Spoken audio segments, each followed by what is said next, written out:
வணக்கம் நேயர்களே, வாழ்க வளமுடன் நலமுடன் வாழ்க வையகம். நாம் தொடர்ந்து பல பதிவுகளை பார்த்துக்கிட்டு இருக்கோம். இந்த மார்கழி மாதத்தில் மார்கழி மாதமே மாதங்களில் நான் மார்கழியாக இருக்கிறேன்னு சொல்லிட்டு யார் கிருஷ்ண பகவானே கூறியது தான்.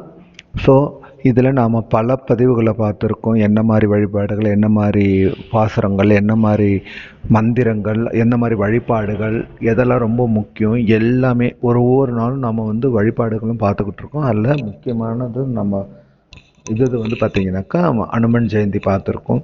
அப்புறம் திருவம்பாவை, திருப்பாவை பாடல், இப்போ தொடர்ந்து ஒரு 10 நாளாக திருப்பள்ளி எழுச்சி பார்த்துக்கிட்டு இருக்கோம். ஒவ்வொன்றும் சிறப்பு தகவல்களாக பார்த்தோம். அப்புறம் வைகுண்ட ஏகாதசி பார்த்தோம். நம்ம வைகுண்ட ஏகாதசியோட விரதம் எப்படி இருக்கணும், அதோடு சேர்ந்து நம்ம சேனலில் எப்படி கோவிலில் சொர்க்கவாசல் திறந்தது, நாம் பார்த்த கோவில் எல்லாமே அதில் போட்டிருந்தோம். அதில் பல பதிவுகள் நம்ம கொடுத்தோம். ஸோ மக்கள் நீங்கள் எல்லோரும் அதை பார்த்து எனக்கு நல்ல ரெஸ்பான்ஸ் கொடுத்தீங்க. ஸோ நம்மளோட சேர்ந்து தொடர்ந்து இந்த மார்கழியோட பதிவுகளை பார்த்துக்கிட்டு இருக்கோம். இன்று ஒரு தகவல் சுதாமா யூடியூப் சேனலில் இன்றைக்கி நம்ம பார்க்குறது மார்கழி 27ஆம் நாள். இதோட திருப்பள்ளி எழுச்சி, திருப்பாவை.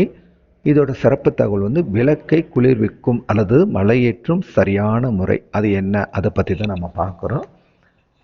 திருப்பள்ளி எழுச்சி முதல்ல பாடல், அதோட விளக்கம், அதோட தாற்பயத்தை பார்த்துட்டு வந்துடலாம் வாங்க. அது பழச்சுவையென அமுதன அரிதற்கு அரிதன எளிதன அமரரும் அறியார். இது அவன் திருவுரு, இவன் அவன் எனவே எங்களை ஆண்டு கொண்டு இங்கு எழுந்தருளும் மதுவளர் பொழில் திரு உத்தரகோச மங்கையுள்ளாய் திருப்பெருந்துறை மன்னா. எது எமைப்பணி கொளும் ஆறு அது கேட்போம் எம்பெருமான் பள்ளி எழுந்தருளாயே. இது அதாவது மாணிக்கவாசக சுவாமிகள் எழுதினது எல்லா பாடலுமே அரிதிலும் அரிதுங்கிறத மாதிரி இதில் அது பழச்சுவை என அதுன்னு எதை சொல்கிறாரு, எம்பெருமானோட திருவடிகளைத்தான் அவர் சொல்கிறாரு. ஏன், அந்த திருவடிகள் யாருக்கும் காண கிடைக்காத ஒரு அற்புதமான ஒரு திருவடி. அடியும் முடியும் காணாத யாருக்கு, திருமாலுக்கும் கிடைக்கல, நான்முகனுக்கும் கிடைக்கல, அவங்களுக்கே காணாத அது எதோடு ஒப்பிடுறாரு, பழச்சுவை அமுது, அரிதற்கு அரிது, யாருக்கும் கிடைக்காது. யாருக்கு, அந்த அமரருக்கு கூட எளிதாக கிடைக்கல. ஆனால் நமக்கு, அதாவது மாணிக்கவாசக சுவாமிகள் நமக்கு அருளி செய்திருக்கிறார். அது சிவபெருமான். அவன் திரு உரு, இவன் அவன் எனவே, அதாவது நாம் இதை நினச்சி அதை முடிக்கிறதுக்குள்ளவே அவர் வேறொரு ரூபத்தில் நமக்கு உதவி செய்கிறாரா. எது, ஆண்டு கொண்டு மதுவளர் பொழில் திரு உத்தரகோச மங்கை.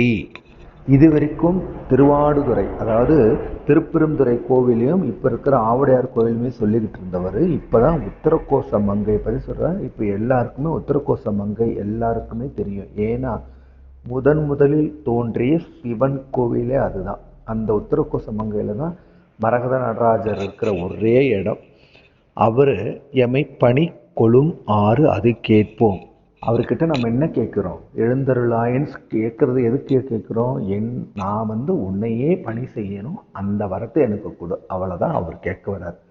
ஆண்டாளோட திருப்பாவை இந்த பாடல் ரொம்ப ரொம்ப விசேஷமான பாடல். ஏன் தெரியுமா, இந்த பாடலில் ஏறக்குறைய அவர் நிறைவு பாகத்தை எட்டிட்டார். ஏன்னா நோன்பு முடிக்கிற காலம் 27ஆவது நாள் இல்லையா, 30 நாள் தான் மொத்தம்.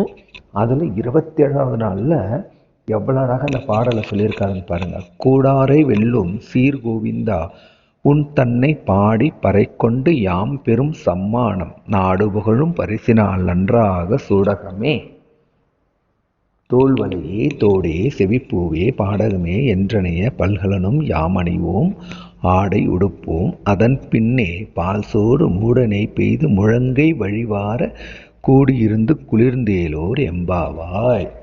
இந்த நோன்பு ஆரம்பிக்கிறதுக்கு முன்னாடியே எல்லாரும் என்ன ஒரு உறுதிமொழி எடுத்திருப்பாங்க, மையிட்டோம், நெய்சோறு உண்ணோம், தீக்குறளை சென்றோதும். இப்படி 27 நாளும் அப்படி தான் இருந்தாங்க. இப்போ அவங்க அந்த விரதத்தை பூர்த்தி பண்ணுற காலங்கள் வந்து விட்டது. இப்போ என்ன சொல்கிறாங்க பாருங்கள், கூடாரை வெல்லும் சீர்கோவிந்தா.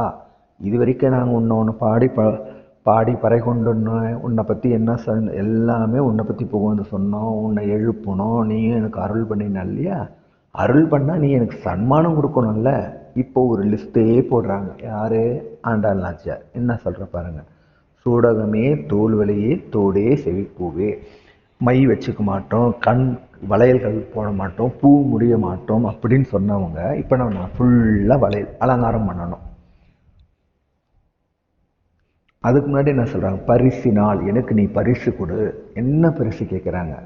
கை ஃபுல்லாக வளையல், தோடு, பூவு, பல்கலனும் பல அணிகலனும் யாம் அணிவோம். இப்போ நான் எல்லா அணியும் போகிறேன், ஏன்னா நான் விரதத்தை முடிக்க போகிறேன், நீ எனக்கு அருள் பண்ணிட்ட, அதனால் இப்போ நான் உன்னை அழகாக பார்க்கணும், நானும் அலங்காரம் பண்ணிக்கணும் இல்லையா?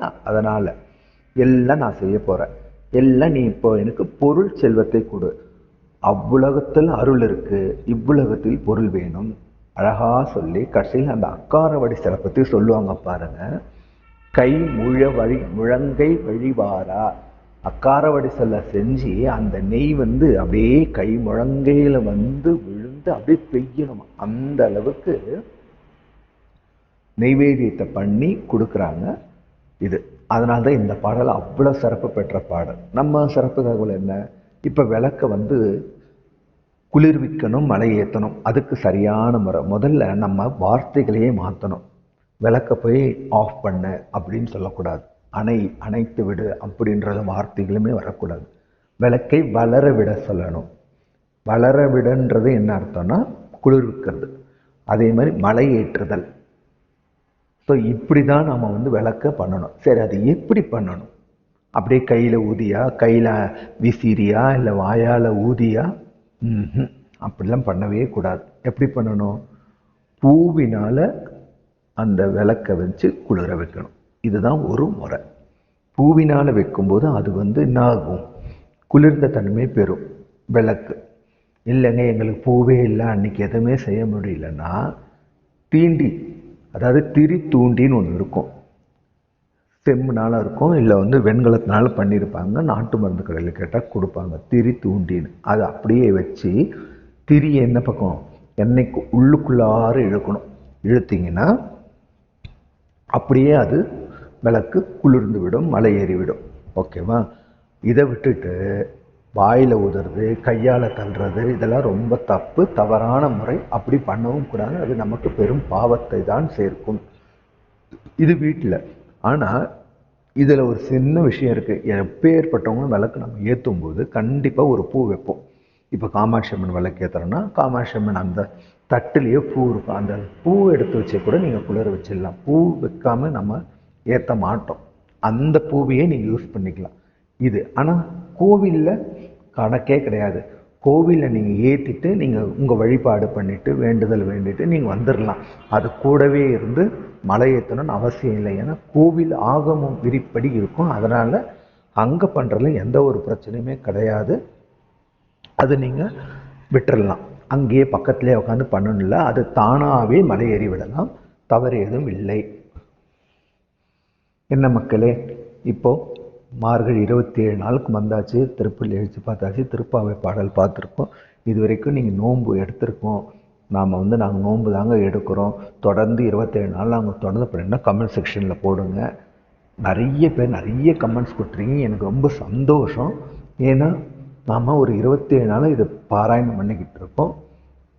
கண்டிப்பாக என்ன நினச்சி